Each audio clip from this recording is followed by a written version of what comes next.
Почитувани гледачи, со нас во студио денес е доктор Мирјана Цинциева, доктор по општа медицина во приватна здравствена установа Вис Медика, која се наоѓа на територијата на општина Чашка.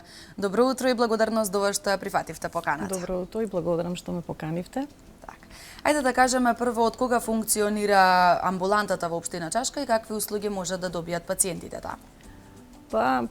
За прв пат амбулантата е изградена 1963 година и таа се до денес функционира како една јавна здравствена установа, но пред 10 години со реформите во здравството настана поделба на објектот на приватни здравствени установи, кои што се од наша страна како општа пракса, значи им пружаме услуга на пациентите како од општа пракса, и воедно им пружаме услуга на пациентите од стоматолошка услуга, а другиот дел го користат јавната здравствена установа Здравствен дом од Велес.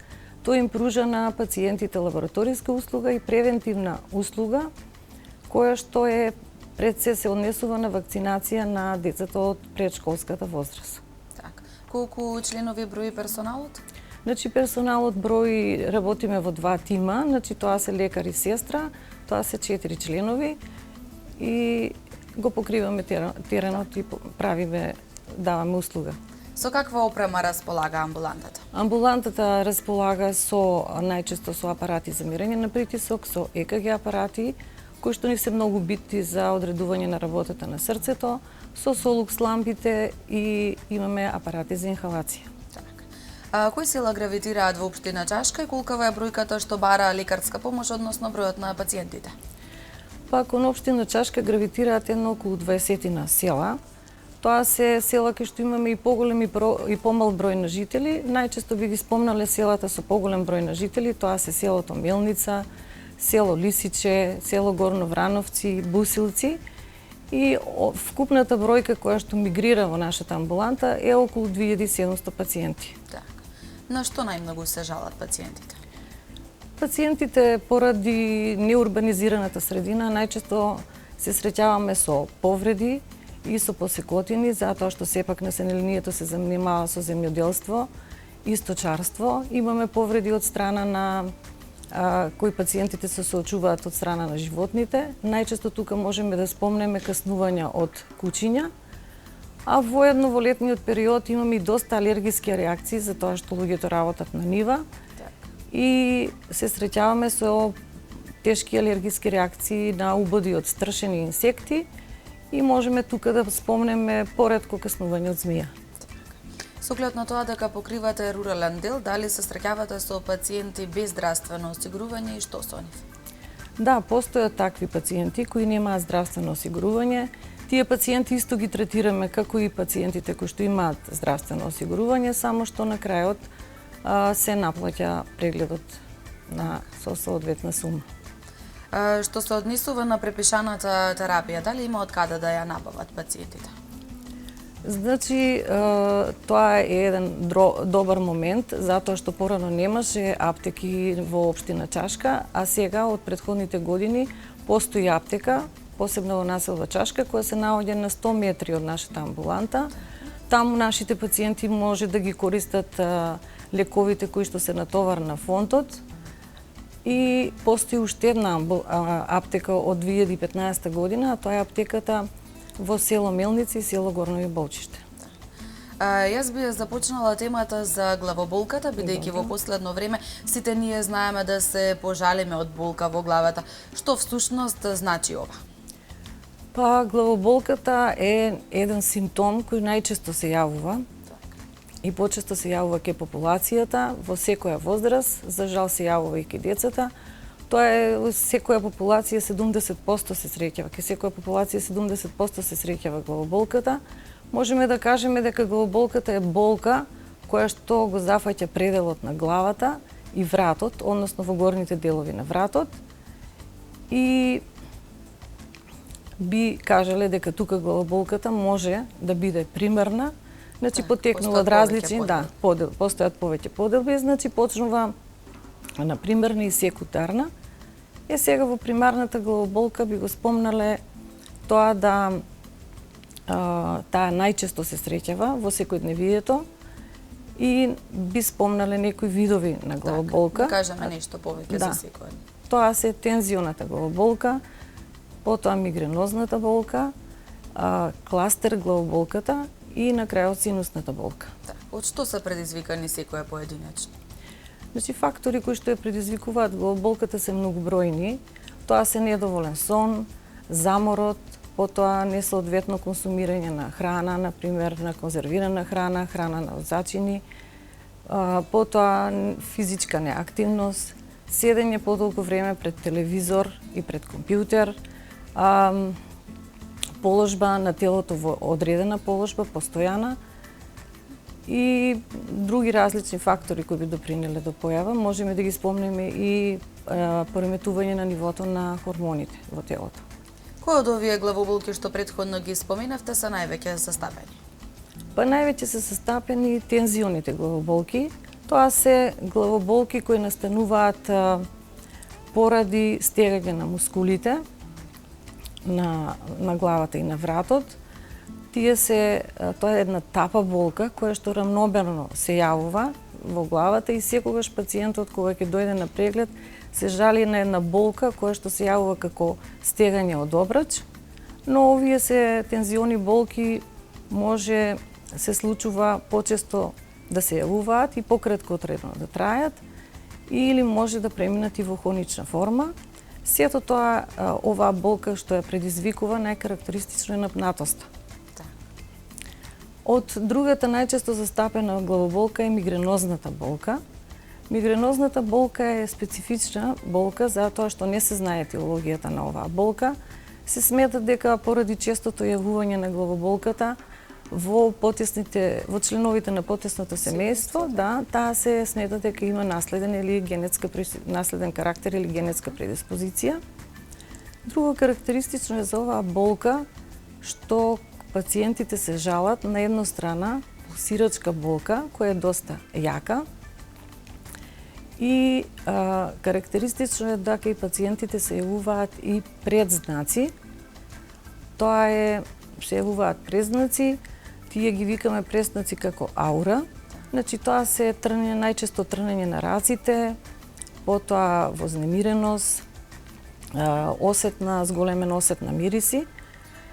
И карактеристично друго за ова е да мигренозната болка се јавува најчесто наутро и пациентите секогаш се доаѓаат, долго трае и кај пациентите секогаш доаѓаат до неспособување за било каква работа. За било каква активност. Да, за било каква активност. Доаѓа до појава на зголемување на осетот на светлина, зголемување на осетот на звук и зголемување на осетот за мириси. Поради долготрајноста на болката, пациентите бараат да бидат се изнемоштени, бараат да се одмараат во затворена просторија, затемнета просторија и да бидат надвор од надворешните влијанија. Друга главоболка која би ја спомнале, тоа е кластер главоболката. Оваа главоболка многу поретко се јавува и се карактеризира со главоболка која што се наоѓа или се лоцирана на една страна на окото, каде што имаме појава на црвенило на окото и болка која што пациентите ја манифестираат со бодење со остар предмет, солзење на самото око и конгестија или затнување на носната шуплина која што се наоѓа од таа страна. Кај кластер главоболките најчесто реагираат аналгетиците и пациентите се многу вознемирени во моментот, бараат да шетаат и најдобро би било да се изложат на свеж воздух.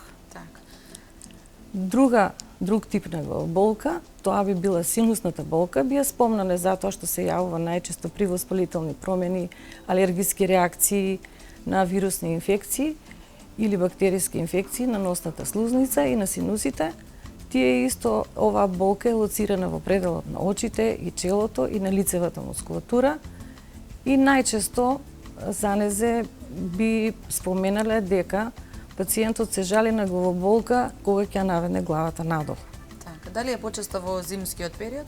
Да, почесто е во зимскиот период, затоа што имаме инфекции на горно-респираторните патишта од вируси.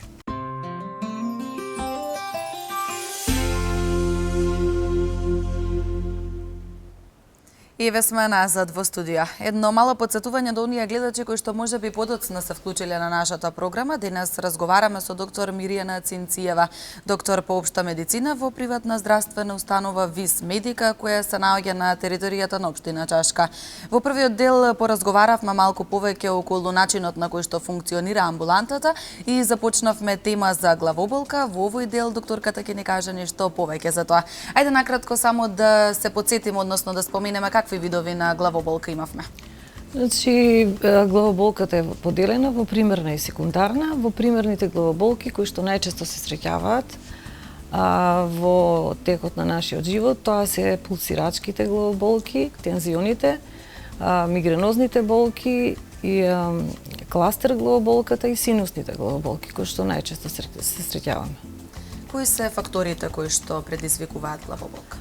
Па фактори кои што предизвикуваат главоболка се најчесто намален сон, заморот, потоа подолготрајно користење и седење пред компјутери и пред телевизија, намалената физичка активност, потоа консумирање на алкохолни пијалци во преголеми количини, мораме да го спомнеме и пушењето, консумирање на енергетски пијалци, и многу други фактори кои што влијаат на појавата на главоболката. Како се лекува главоболката и дали воопшто може да се излекува во целост или пак само да се намали со дејство на аналгетици? Па главоболката најчесто се лекува во зависност од кој тип на главоболка се јавува и тоа најчесто се лекува со аналгетици и нестероидни антиреуматици. И мораме да спомнеме дека синусната главоболка може да се лекува ако има потреба и со антибиотици. Мигренозната болка и кластер болката најчесто се лекуваат со супстанции кои што содржат или таблети кои што во својата компонента во содржат ерготаминот и кофеинот.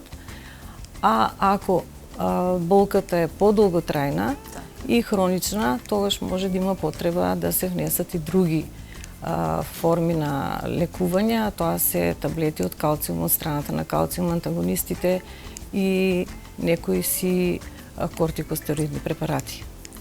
Ајде малку да поразговараме за стресот како една од главните причинители за појава на главоболка, но и на многу други заболувања. Па стресот најчесто доаѓа кога имаме пореметување на рамнотежата поради барањата на секојдневниот живот и како можеме ние да се справиме со нив. Најчесто тоа се потешкотиите на кои што пациентите или пак и ние се справуваме потешко во нашите секојдневни работни задачи, потешкотиите кои што ги среќаваме во домот, потешкотиите во односот на членовите во семејството и сите тие надворешни влијанија кои што влијаат на нас и предизвикуваат една наша емоционална нестабилност.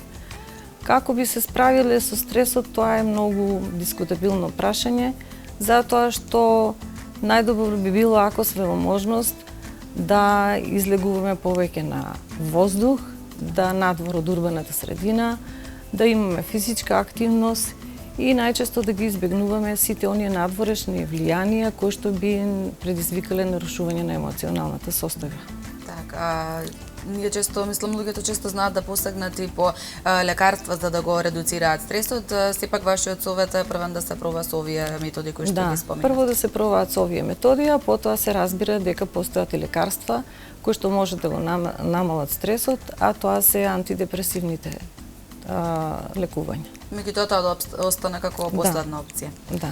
Во последно време и помладото население се почесто се жали на главоболка. Која е причината за ова? Па причината што почесто и главоболката се јавува кај помладото население е тоа што помладото население постојано подолготрајно седи пред компјутер и пред телевизија, користат многу долго време мобилни телефони, потоа консумирањето на големи количини на алкохол, пушењето, најчесто мораме да ги спомнеме тука и користењето на енергетските пијалци кои што би требало до догледно време да се забранат, и консумирањето на конзервираната или брза храна со доста адитиви и додатоци И најчесто тука би ја спомнале и болката која што се јавува посебно кај женската популација, а тоа е пореметувањето на ниво на естрогениот хормон во периодот на менструалниот циклус. Значи, сепак, она што еве помладата генерација сега од најмала возраст се користат со компјутери или седат повеќе време пред компјутери, влие за разлика од порано да се соочуваат се почесто со главоболки. Да, и затоа би препорачале на помладата популација да имаат поголема физичка активност, повеќе да се одмараат, да бидат надвор од затворените простории, кај што има задимени простории од цигари, да не консумираат големи количини на алкохол и да јадат повеќе здрава и свежа храна и да пијат повеќе течности во смисол на вода и чаеви. Што е со оние главоболки кои што се појавуваат почесто, а при тоа не реагираат на ниту една терапија? Тоа се главоболки кои што можеме да ги сврстиме во втората поделба на главоболките, односно во секундарната поделба на главоболки. Тоа се главоболки што не реагираат на ниедна терапија и траат долго време и поминуваат во една хронична форма, тогаш ние Како треба... се постапува тука? Тука ние треба веќе да се замислиме за што е таа долготрајна болка и најчесто тие пациенти ги упатуваме на повисоко ниво на лекување, односно во болничките установи. Тие болки најчесто се предизвикани од некој органско потекло, односно туморни формации во главата. Може да се стават, тоа се интракраниалните крварења, тука можеме или крварењата во мозокот да ги спомнеме, воспалителни промени на менингите, менингитот, потоа можеме воспалителните промени на мозокот, односно енцефалит, кои што може да настанат од бактериски или вирусни инфекции. И тука можеме да спомнеме и појава на покачен крвен притисок, кој што може да доведе до мозочни крварења во мозокот. И воедно треба да го спомнеме уште и аневризмата која што се јавува како проблем. Значи, сите тоа овие патолошки форми мора да се третираат во болничките установи. Кога треба да се јавиме на доктор, еве, кога ќе осетиме, веројатно не од прв пат кога ќе осетиме главоболка, меѓутоа ако се јавува постојано, за нели понатаму успешно да се третира тоа? Ако главоболката трае пократко, значи и се јавува, например, во одреден период на денот и поминува само со употреба на аналгетици, тогаш не би требало да алармираме и да се јавиме на лекар, но ако главоболката и покрај зимање на аналгетици и покрај консумирање на здрава храна и течности се уште се јавува и поминува во една хронична континуирана форма, тогаш мора да се јавите на лекар и да се направат дополнителни испитувања во догледно време. Дали секојдневната појава на главоболка во одреден период од денот, како што споменавте вие, е аларм дека нешто посериозно се случува, односно од оние секундарните главоболки што ги споменавте? Кажавме и претходно спомнавме дека мигренозната болка најчесто се јавува наутро и тоа е главоболка која е многу јака и силна и нели доведува до онеспособување на пациентот. Таквата главоболка мора да се јавите, затоа што таа може да трае и повеќе од неколку дена. И ако таа не реагира на аналгетици и на нестероидни антиинфламаторни лекови, кои што ние ги даваме како матични лекари, тогаш треба да се обратите на повисоко, за секундарно лекување. Исто мора да спомнеме тука и кластер главоболката, која што не се знае од што потекнува. Најчесто се смета дека таа се јавува кај машката популација и повеќе ке оние кои што се пушачи. Карактеристично е тука да кластер болката може да го разбуди и болниот од сон, со тоа што доведува до една голема вознемиреност, затоа што болката е премногу јака и ако таа се повторува во повеќе пати, тогаш мора да се обратат на повисоко ниво. Дали појавата на главоболка може да биде знак за некое друго заболување? Да, може да биде знак за друго заболување, појавата на главоболката, затоа што еве кажавме, имаме покачување на крвниот притисок, со тоа што треба пациентите редовно да се јават на преглед, посебно популацијата над 40 годишна возраст треба да го контролираат покачувањето на крвниот притисок, за тоа што крвниот притисок може да доведе до некои си крварење во мозокот. И јас ви благодарам на гостувањето. Се надевам дека ќе имаме можност да ви имаме како гостинка во некоја друга наредна емисија. Ви благодарам. Так.